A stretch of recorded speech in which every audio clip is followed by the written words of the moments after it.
સુરતની સરકારી શાળાઓમાં પણ શિક્ષકોની ઘટ વચ્ચે 100 જેટલા શિક્ષકો એવા છે કે જે લાંબા સમયથી તેમની યોગ્ય ફરજ બજાવતા નથી. શિક્ષણ સમિતિની તપાસમાં ઘટસ્ફોટ થયો. સુરત શહેર અને જિલ્લામાં 1000થી વધુ શિક્ષકની ઘટ છે. બીજી તરફ 100 શિક્ષક એવા છે કે જે વર્ગોમાં ભણાવવા જ નથી આવતા.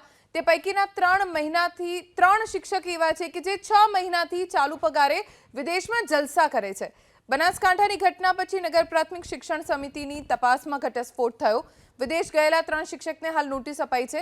શિક્ષિકા નિમિષા પટેલ, આરતી ચૌધરી 6 મહિનાથી રજા માણી રહ્યા છે અને પગાર ચાલુ છે. તો શિક્ષક અંસારી મોહમ્મદ અમીન મુસાનો તો કોઈ પતો નથી. હાલ ત્રણેય શિક્ષકને હાજર થવા 3 વાર નોટિસ અપાઈ ચૂકી છે. સુરતની સરકારી શાળાઓમાં પણ શિક્ષકોની ઘટ વચ્ચે 100 જેટલા શિક્ષકો એવા છે કે જે લાંબા સમયથી તેમની યોગ્ય ફરજ બજાવતા નથી. શિક્ષણ સમિતિની તપાસમાં ઘટસ્ફોટ થયો. સુરત શહેર અને જિલ્લામાં 1000થી વધુ શિક્ષકની ઘટ છે. બીજી તરફ 100 શિક્ષક એવા છે કે જે વર્ગોમાં ભણાવવા જ નથી આવતા. તે પૈકીના 3 શિક્ષક એવા છે કે જે 6 મહિનાથી ચાલુ પગારે વિદેશમાં જલસા કરે છે.